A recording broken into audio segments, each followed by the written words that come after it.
Welcome to the Business Leadership Series, where we engage with leaders who are making an impact on their worlds and who want to share their knowledge and experience for your personal and professional growth. The following interview is designed to inspire you to become the best leader you can be. Your host, Derek Champagne, is the founder and CEO of The Artist Evolution, a full-service agency building successful brands, marketing tools, and campaigns, and also the author of the best-selling book, Don't Buy a Duck. And now, let's begin today's Leadership Series interview. Welcome to the Business Leadership Series, where our goal is to inspire you to become the best leader that you can be. We've got a treat today. He's been recognized in Times and Forbes and so many other different publications on Shark Tank. You've seen him on Shark Tank. Yannis Moati from Hotels by Day. Yannis, thank you for being our guest today. Sure, my pleasure. Man, Thank you, Derek. You've got I remember seeing you on Shark Tank, and that's where I was introduced to you. And I know it's so much more than that, but I know you get that a lot. So give me a little bit about your journey, just the things that stand out to you with your background. I know you've been traveling like crazy since a young age. So tell us a little bit about your background, maybe some highlights as an entrepreneur, and then we'll kind of get to where you are now. Sure, of course, with pleasure. So I was born in Tunisia, in North Africa, from Italian and French parents. And so my background from birth has been very wide because it had different cultures all mixed up together, different foods, different religions as well. And so it was all three religions that I was, raised up with. Wow. So very varied, maybe too varied for its own good, because it led me astray many, many times. And it confused me more than it gave me path and direction and all that. But, it could be argued that it was a breeding ground for entrepreneurship, because you had to be quick on your feet and understand what other people's concerns and perspectives were. And not that I want to go into too much philosophy, but it brings from the onset a vision that might be a little bit wider than if you had one path, one setting, and one community to deal with. So, so that's a little bit of my background on the personal level. But on the professional level, as you mentioned, there's been a lot of traveling. I came to the States when I was at the tender age of 15. Okay. And it was an immense culture shock. I mean, talking about being aware of different cultures, this one really topped it. 15, you're an adolescent or a teenager, right, and you're starting to get some markings, and then you end up in an American high school with a lot of different criteria, a lot of different codes, a lot of different unspoken codes, and right. so it took me a long time to figure it out. Wow. But it was fun at the end of those 3 years of high school. I came as a sophomore, and lots of fun, very interesting, and it opened me to the American culture and American way of seeing things, which I see it as very optimistic, very hopeful, hardworking, and very ethical. I was surprised when, just to give you an example, my stepfather, who's Italian, you bend the rules whenever you had the chance back in Italy. Back in Italy, that's what you did, as it was like a national sport. and after that's soccer. Great. And we were just amazed that the toll bridges didn't have a barrier to stop you if you didn't pay. And we're like, oh my God, I can just go on. And mind, those were mid-90s, so there was no camera still anywhere. And it's like, how can that be the case? And it kept on amazing us every time we took that toll on the highway, on the Mass Pike in Boston. Anyway, so I digress. I apologize. No, this is great. So let me ask you for a second. So this really stuck with me. So you moved to Boston first. Is that correct? Yeah. Okay. And first of all, It's hard enough for someone that grew up in this culture from day one to make a transition into high school and do those last 3 years. It's a culture shock for anyone. So to come from where you did and not know all the unspoken codes and all of those things, and I can't imagine what that was like. That's really profound to me. I never thought of it from that perspective before, but that's a tough time anyway to go into high school like that. Yeah, being a teenager in high school is tough. But when you're a teenager and the dress code and the language and all the culture barriers and everything that goes with it, because there's a list of movies you have never seen or never heard of. Ferris Bueller for me was like, what were you talking about? There's people knowing that I was speaking French, and it was like, the song is like, voulez-vous coucher avec moi? And I was like, whoa, that's an invitation. What are you talking about? That's interesting too, is pop culture is the language that group talks about. That's how that age connects. So that must have made it particularly challenging. How did you overcome it? Did you embrace it? Did you hide? What did you do to learn the codes and cope in that environment?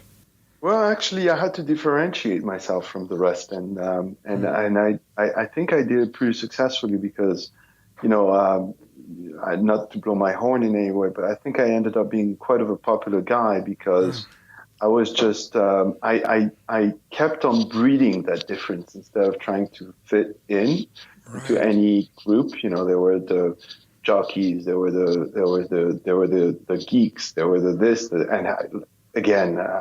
it took me a long time to figure out who's who. Right.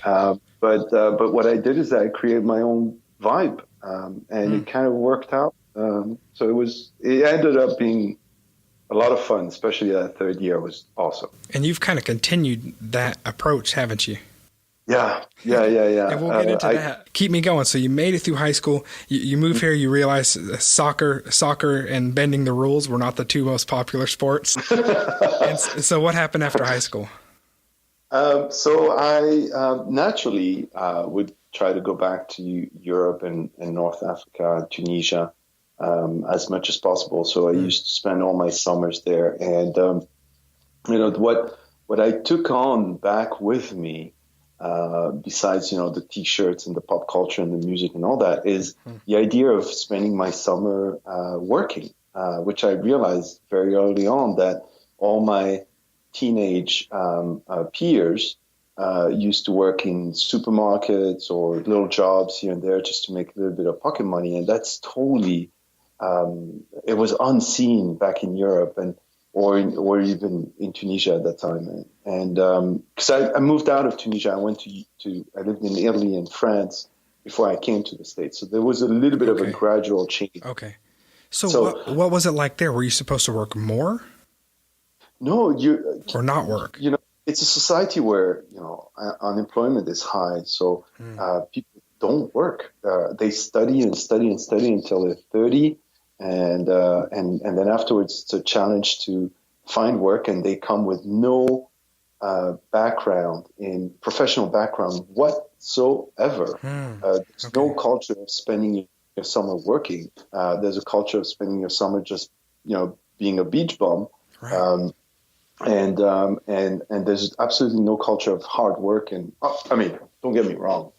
A lot of people are hard workers, but not when you're a kid. You're supposed to, just enjoy it. But I saw here for the first time that, when you're young, you're supposed to work and you're supposed to make your own money and start understanding the values of society and hard work and ethics again and all that.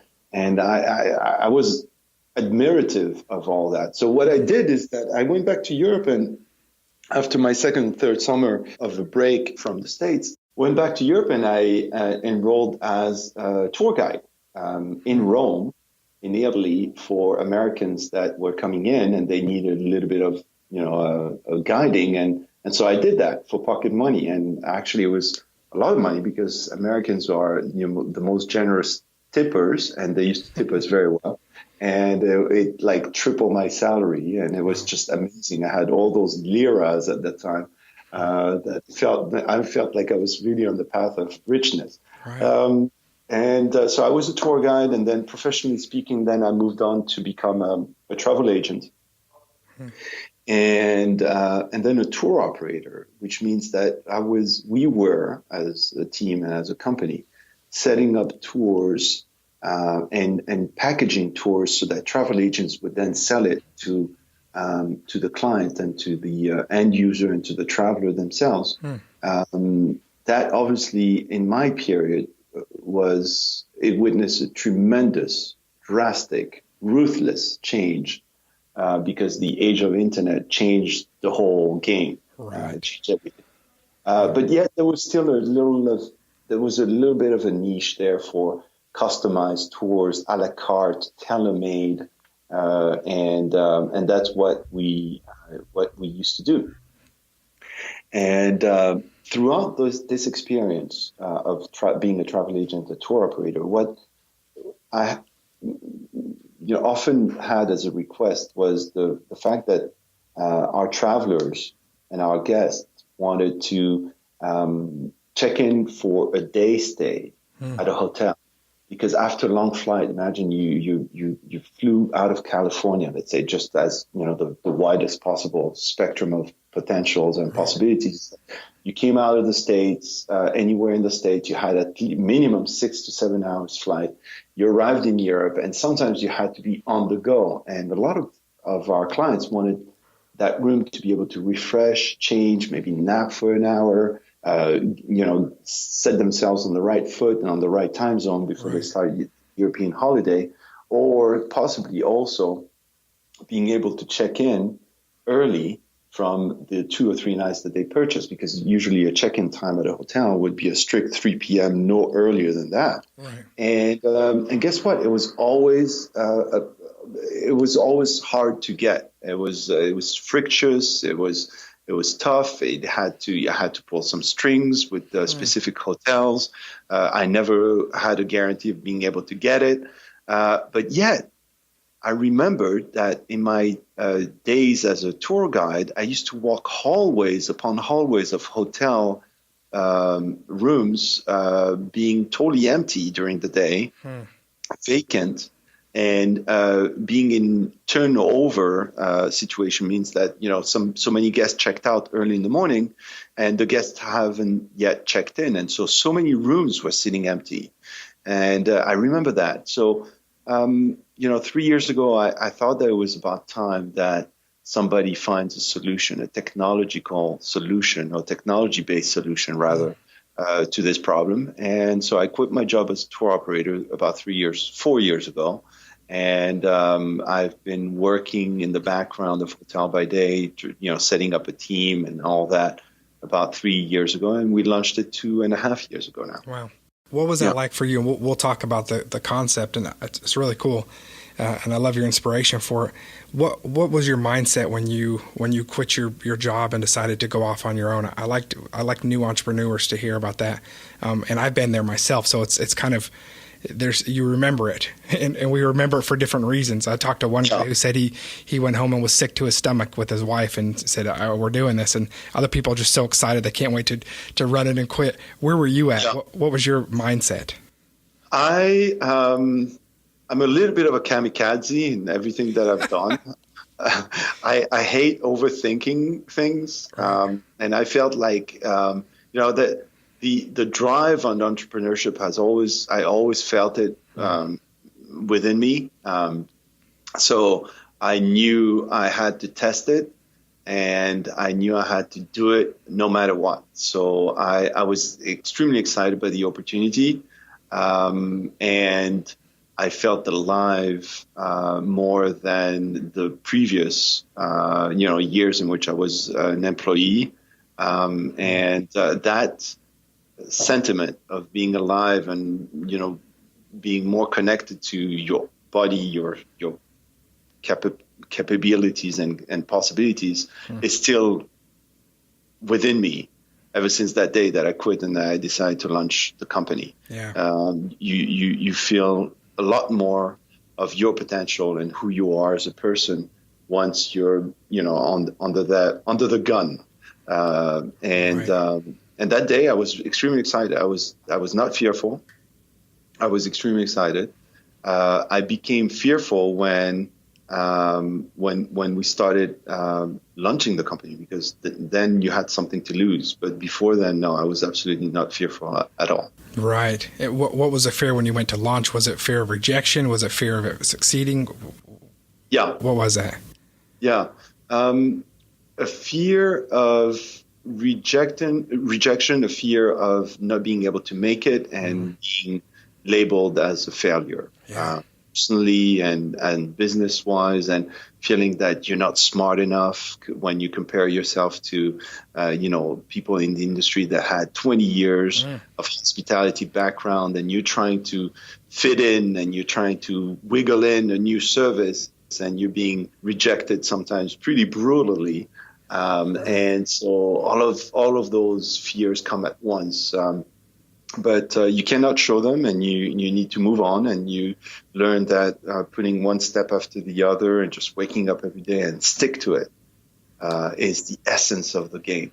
Yeah, consistency, hard work. I heard on a podcast recently, it was a comedian talking, a very successful comedian, and was just fearful of launching a new special. And they've got some of the top rated specials of all times, and they said they experienced what they label the Imposter Complex, where even though they're doing good things, they feel like an imposter, or they're afraid because they see the people around them that are successful. And that keeps a lot of people from even taking the plunge and going off on their own. That fear stops most people from moving forward and doing something absolutely significant and amazing.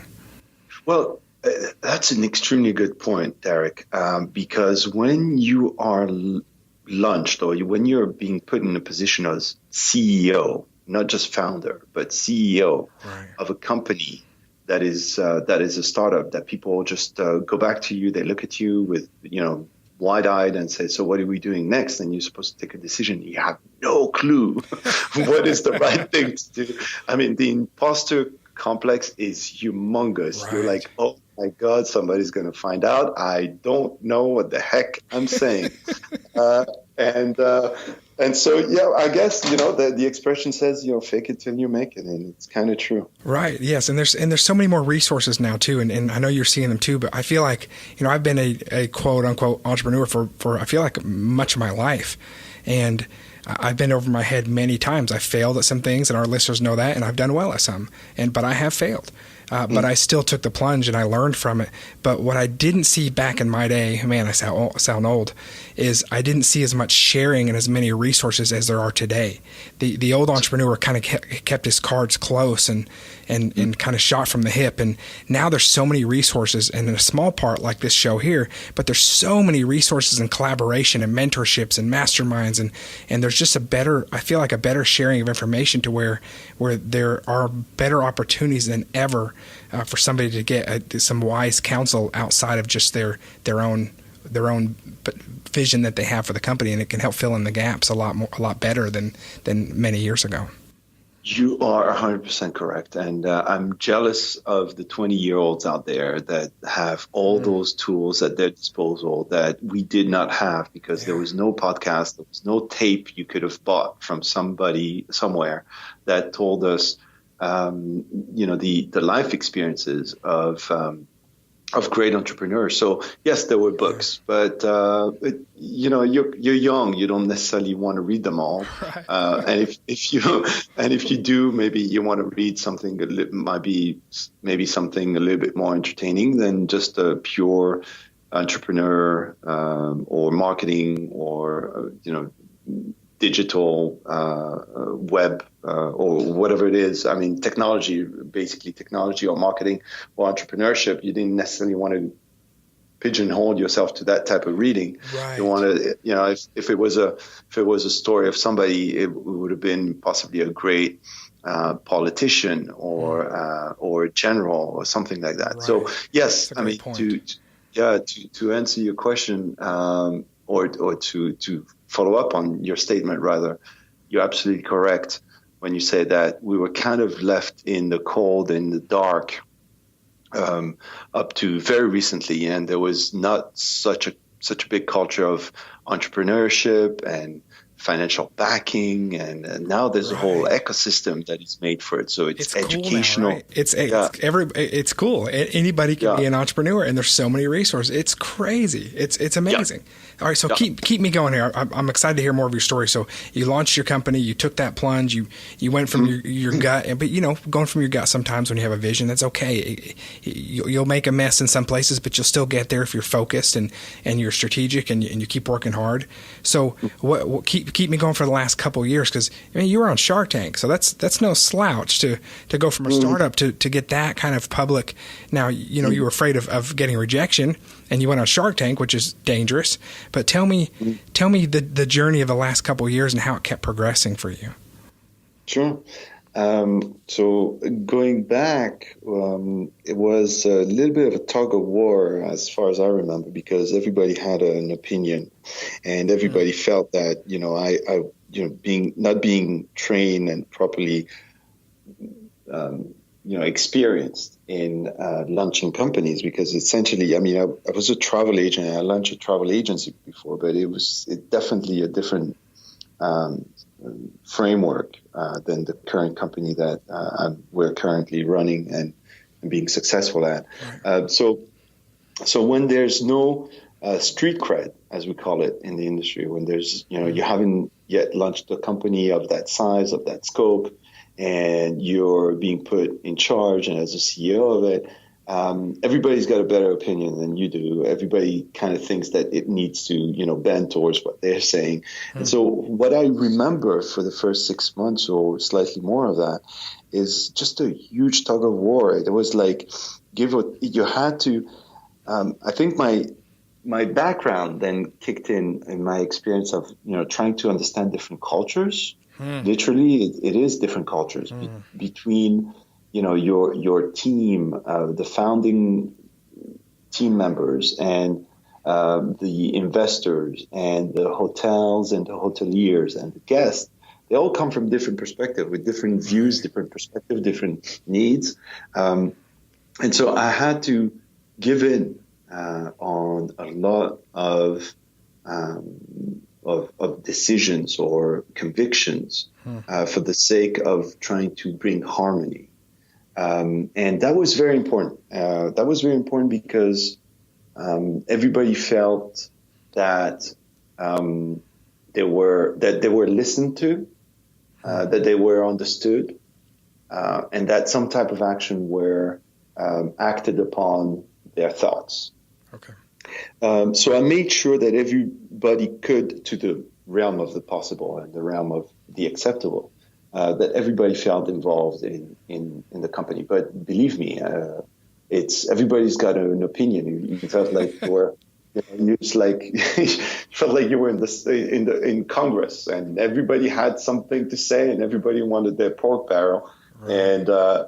And you had to give it to everyone, and you had to accept it, and you were also in this position in which you basically base estimate. So you're in that moment where your dreams crash, and you're in reality mode, and all your estimates, the ones that you sold to the team members, the ones that you sold to the investors, they come crashing down, and in our case, pretty brutally, because we didn't expect that there was such a heavy hesitation from the hotel industry that did not see our model as a move towards flexibility in hotel stays, which is our goal. We want to bring flexibility. We want to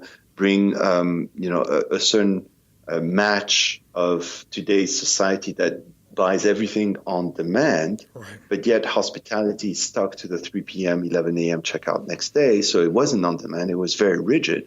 And that was our concept. We wanted to be the Uber of hospitality. We wanted to break things. We wanted to create new things and bring a whole new world and to the public. And when you're an Uber, you essentially talk to 1,000 drivers out there, and the decision-making process is very quick. But when you're trying to convince a hotel chain, a hotel brand, a hotel structure that has hundreds of years sometimes of experience in doing things in a certain way, you're then and many different managers, right? There's operation managers, revenue managers, general managers, marketing managers. Everybody had a say on that, whether they liked it or not. Then we faced a huge resistance because there was, it takes everybody to say yes before we got in. So one no derailed the whole project. It's so interesting. I mean, when you think about Uber was able to defy the system and go direct to consumer and completely redefine the category. Yours, you've got to be able to get the institution to cooperate in some ways and recognize a new category and opportunity. That's right. So Uber, just not that I want to, just model myself behind, the biggest company, one of the biggest company in the world. Right. But just to give you an example, when everybody, especially 2 or 3 years ago, was the Uber of something, right? Right. And so that's why I'm saying, that's why I'm comparing Uber, because at that time we wanted to be the Uber of hospitality. Right. And yes. I still see that pathology in new startups in hospitality. They still think they're the Uber of something, but what they might not have understood yet, because it will dawn on them at some point, is that Uber had to just convince, they had to essentially influence and convince one decision maker, the driver in his own car. But we had to face a whole infrastructure of decision makers that were set in doing business in a whole different way than what you're about to. How did you deal with that? I mean, that's got to be, and I've been there. I had a disappointing business loss last year that kept me up for a while. I actually ended up writing about it and putting it on the Huffington Post blog because that was my therapy for it, and it hurt. And so I decided to publicly address it. And it wasn't my core business, but it was just something that really hurt. It did not go as expected, and it was disappointing. And so, I like to address those things sometimes so that others can learn from it. How did you, because you're here right now, and how did you get past that? How did you either rally the team or mentally get your shift back in the right place so that you could carry on or know what the best next step was for your product? Well, there was no concerted goal of knowing how to get out of it, but time. Give it time. Right. There was no strategy. Oh, this is how I'm going to bypass this problem. But time will tell. And don't get me wrong, we lost a lot. We lost some founding members that thought that this thing is never going to go. So some jumped out of ship. We lost some investors that wanted to fund us on the next round that said, you know what, this thing's going sideways. We lost some potential sales with hotels. I mean, we lost some clients. It was just, it turned out not to be as big as when we launched it. Right. Now, keep in mind, when we launched it, it turned out to be not as big as the projections that were a little bit too rosy, which is, again, for future entrepreneurs that are listening to us right now, rosy projections are very helpful because they feed the dream. And investors, just like any human being, like to follow a dream, and that's wonderful. So keep dreaming, keep putting rosy perspectives on things, because it's by looking at the rosy scenarios that you actually could make it. You never know. Right. Might be crazy enough that it's going to make it. Right. But there will be an adjustment period, and I don't know how big or small of that adjustment period is going to be. And my advice is just don't lose a dream, for one. Keep it going until you're forced to turn the lights off. Just get going and keep on doing it, and keep on waking up in the morning and believing in the possibility that this thing's gonna work. Yeah, that's good advice. I wrote about that type of feeling for those that have exhausted themselves. And I gave a couple scenarios of when it might be timed. And I'm the eternal optimist. I really am. And I'll see the good and the potential in something that even when it's, there's not maybe a whole lot left, but if it's starting to affect your health or you can't enjoy the person that you want to be or that you should be for your family. And then, then there's some signs of going, well, but if you have the passion and the drive and you still see the vision for it, don't let some speed bumps derail you from that. So keep me going, Yannis. I want to hear, tell me about Derek. Yes. I want to speak to your audience that of one point. You said that you're a perpetual optimist, and that's awesome. But I'd like to be contrarian and to say the opposite view. I'm not. And I've listened to a lot of entrepreneurs that said, I've always been an optimist. I've always believed that I can. That everything will turn out to work or to be great at some point, or that we'll be able to make it. And I'll be very honest, I never recognized myself in this perspective. Okay. I was like, no, I don't think it's necessarily going to work. Not about my project or about our projects, but about, I don't know, just state of affairs in general. Right. Okay. So I'd like to speak to the audience out there that might think that entrepreneurship might not be for them because they're not necessarily optimists. It's believe me, being an optimist obviously is good. We live, life is made out of hope and desires and wishes, and so optimism definitely feeds that. That's great. Mm-hmm. But when you launch your company, I think you're past the optimism or negativity or anything. You are in survival mode, and you are determined to make it work no matter who says what against what you're trying to do.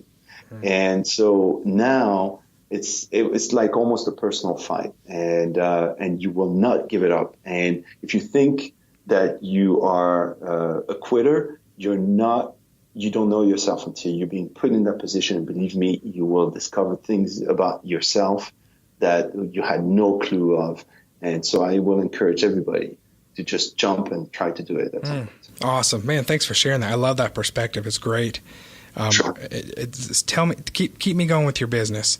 Tell us about the model. Give us a 2-minute view of the model of the business. Sell us on it. Of course, we forgot about it. How silly.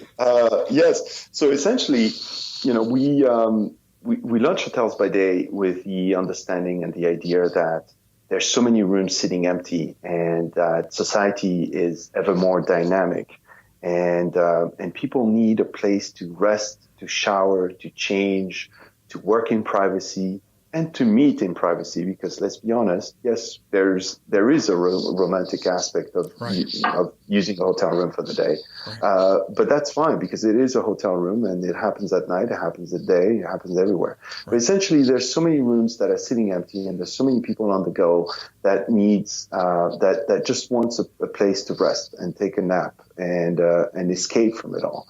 And that's what Hotels by Day is. It's the idea of having 4 or 5 hours during the day at a fraction of a night cost, that you can just check in at any time and just a few taps on your phone or just clicking on your computer.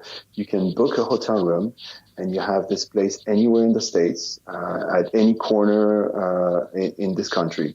You could have a place that is clean, that is affordable, that you can just go in and take solace from a crazy world, or a place that you would like to just rest a little bit and have a place of a vacation, as we call it. Yeah. So that's what we do. That's great. So what kind of response are you getting from consumers? So it took time to see a little bit of traction. The first, as I mentioned, I remember those first 6 to 8 months in which it was kind of a walk through the desert. I felt like the crowd was just flying on top of me. It's just like, yes. And then the word goes out and it gets around, and people talk about it, and they refer it, and then they start reviewing your website and on Google reviews basically, and the longer you last, the more Google ranking bubbles you up on the search rankings, and the more we understood what type of, keywords converted best, and then suddenly the booking started growing to a point that it just showed a lot of buoyancy, and we never looked back. We are now doing fairly good sales. Keep in mind we're a small company, so when you compare us to an Expedia or Booking.com, or we're just a tiny, smallest tiny fraction of what they do on a daily basis. But just to give you a little bit of, I feel uncomfortable to give a specific number because numbers move very quickly. Exactly, but I can tell you this. That for one, the number that we've reached is impressing the hotelier, and that's always a good place to be. For two, the half of the sales that we accumulated in terms of total bookings happened just in the last 5 months. Wow. So it took us a little while to get there, but now we're in that hockey stick type of activity, and that's extremely positive. That's awesome. So tell me, a couple more questions for you. What's been the best marketing or the best value that you've gotten from advertising or marketing or SEO or digital strategies? What's been the home run for you? Have there been any where we said, wow, that is what we should have been putting our money on 3, 4, 6 months ago? Digital media is unequivocally the best way to invest in marketing, because the process of educating is very costly, but the process of converting is scientific. Right. So you start looking at the keywords, the costs that is associated to those keywords, and the hours in which you should be bidding for and the days of which you should be bidding for that keyword as well. And then you dig through that mine, because that's where that's where you can create a business at the lowest possible cost. Anything besides that. So to go back into, have we made mistakes in terms of marketing? At the start, yes, we started. I'll tell you what the mistake was: is that we invested in any type of marketing strategy, or the first person that knocked on our door that said, "Hey, I got a good idea for you," and we're like, "Okay, let's put money there." Right. And then it definitely didn't pan out, and and you're being lured by those, sirens of great sales, and you're going to double your sales and all that stuff, but it doesn't work that way. So there's a lot of shiny objects out there too. A lot of shiny objects, and I think it's a classic pattern, because you don't know where your customer is, and you don't know what you're doing essentially, and so you're just investing and throwing money at the problem, and it's literally a death sentence for your business. It is, and I've reviewed over 1,000 brands in my last 12 years, and one of the most common things that we see that is that mistake right there. It's just throwing money and not knowing where they're tracking or how who even their avatar is. So that's one of the biggest things we advise. And I have to really give thanks to my board of directors and advisors for instilling in us a sense of, it's okay, just don't rush it, just get it going, keep it going, and and let's see what next quarter is going to be made of.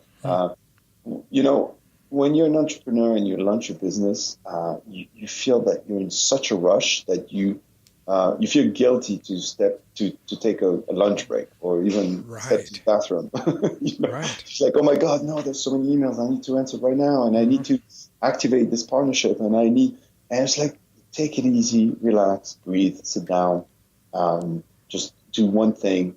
Don't try to not to multitask.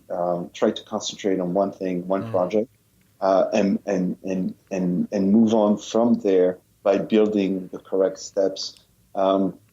Because especially today, by the way, and I look at our audience and our talent great minds, great kids, but they got 20,000 apps that is just diverting their concentration. Right. No, it's instant message, and it's from all the places, by the way. So it comes from the phone, it goes into the computer. They're communicating with 100 people, and then there's Facebook feeds and Instagram feeds, and oh my God, and it's like having to concentrate through all of this. Like, oh my, there's so much chatter. It's crazy. It's so challenging. We did a workshop with our team and personally with the Cal Newport's book, Deep Work. And he talks about how challenging it is with all the distractions to even get to a place of doing deep and meaningful work because of so many distractions and so many options for multitasking. And that's exactly what you're talking about. It can be really hard to ever accomplish anything really significant and meaningful if you are constantly in reply mode or living your life by your inbox, as my friend Steve Graves talks about. Yeah, and there's a larger problem out there, which is all those feeds will have nonstop a story of some type of success, and so especially if you follow some kind of business feed, and they tell you every day about all those startups that got funded or that making millions and all those success stories and all that stuff, because that's what the press likes to talk about. They love to talk about success stories because it sells and people relate, I guess, or they want to read it and all that. And so, but you as an entrepreneur, that lone entrepreneur that is just trying to make it, and you're seeing everybody else, you feel like the world is doing it and you're not. And it gives you a huge complex, and you feel like, oh my God. And so disconnecting from the world and just digging through and just, and again, that goes back to every, moments of the birth of this company, is that you create a shell, just close yourself up, just dig yourself in and work through your issues and your problem and your projects and your opportunities, and just work them without diversion. And and oh, by the way, your social life is going to take a hit for the next 2-3 years. So say goodbye to your friends momentarily, write them postcards and say, hey, I'll see you in 3 years. Don't take it personally, because any invitation you're going to send over, even for dinner, is going to, rightfully so, be refused because you just won't have the time. You need to have a patient partner as well if you are married or live with someone. Somebody that understands you and supports you is extremely important. My wife is instrumental in our success for my well-being, mental well-being. Right. I've got a couple more questions for you, and Sure. I'm going to be respectful of your time today too. Man, I'm so honored that you agreed to be on our show. I want a couple more questions about to date for you, just so far in your journey in your business, and you're just getting started, man. I mean, you got so much excitement coming. I'm so excited for you. Really so excited for you. I love hearing every single entrepreneur story, especially ones that have ups and downs and that you've addressed, and your work ethic, and I love your background. When you were first telling me about how you grew up, and I was thinking, man, that's got to give him some perspective dealing with different kinds of teams. And sure enough, you come down later and say, hey, that might have given me some help later on in just how I deal with things.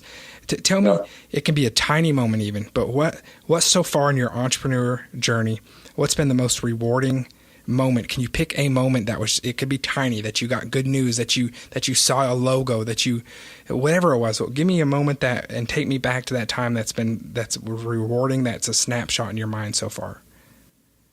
Oh gosh, there's many of them. Give me one or two. Yeah, sure. Let's start with the most recent. There's communication and chatter that we could be an acquisition perspective. That's extremely flattering, because you never thought that you could ever end up in the radar of any other company that could be interested. Right. So that's the latest. That's a Very, good very feeling. optimistic. That's a good feeling. I've been there before. My God. It means you built. Yeah. It means that sweat equity, that jumping off the ledge, the ignoring the knots in your stomach and the voices of reason or whatever it might have been, and you did it, and then someone of significance saw significant value enough to make an offer or at least to circle around. Man, that is a good feeling. Another good feeling that I have in my mind as a second is when I reported sales about 8 or 9 months ago. I reported sales to the investors and to the collective pool of team members. And our main investor looked at the number in the charts. It's like, that I don't see that very often. I mean, you're separating yourself from the failures for sure, and from the rest of the other companies. This is pretty good. I mean, keep it going, and we got something. And I was like, and that was surprising because I was shocked. I was almost shocked. I was like, what? Well, first of all, I only got crap from this guy for the longest time, and two, I wasn't even aware that we were on the path of goodness. I wouldn't look. I don't know what is success, but we're definitely on the path of some positive returns. So that was that kind of like illuminated me. I was like, I looked around, I looked behind me. It's like, we are. It's like, what? And I came home and I told my wife, I was like, but so and so said it was pretty good, and she was like, what? So I guess that was the moment. Which lets you know that it must be, because they don't just give that out. Yeah. Yeah. That's rewarding. Yeah. Those are two great examples. Thank you. Hey, Thank Yannis, anything else you want to share with just any parting words you want to share with us of wisdom for our listeners today? One word. I'm never concise enough, but I'll say one thing. Grit makes a whole lot of difference. There could have been 100 times that I could have quit on this project, and I kept it going, and that right now I'm very happy to do so. So, how can we learn more about you? hotelsbyday.com? About me, I don't know, but Hotels by Day will definitely, you'll learn more about our business, and awesome. I invite you to support it. we love it. Yannis Moati, thank you so much for being our guest. Honored to have you. Man, you've had me beaming here hearing your stories. I love hearing these types of stories. So thanks again for being our guest. I'm going to keep an eye on you. I'm going to use your service too, because I can relate to it. I'm one of those travelers that sometimes wishes I had somewhere to get some of my deep work done and have a few hours when you're in between things. So that's really cool. Again, thanks for being our guest, and we look forward to keeping an eye on all the great things that are happening in your life. Thank you, Derek. Thank you. I feel touched. Thank you. Take care. You've been listening to the Business Leadership Series, where we engage with leaders who are making an impact on their worlds and who want to share their knowledge and experience for your personal and professional growth. This interview was designed to inspire you to become the best leader you can be.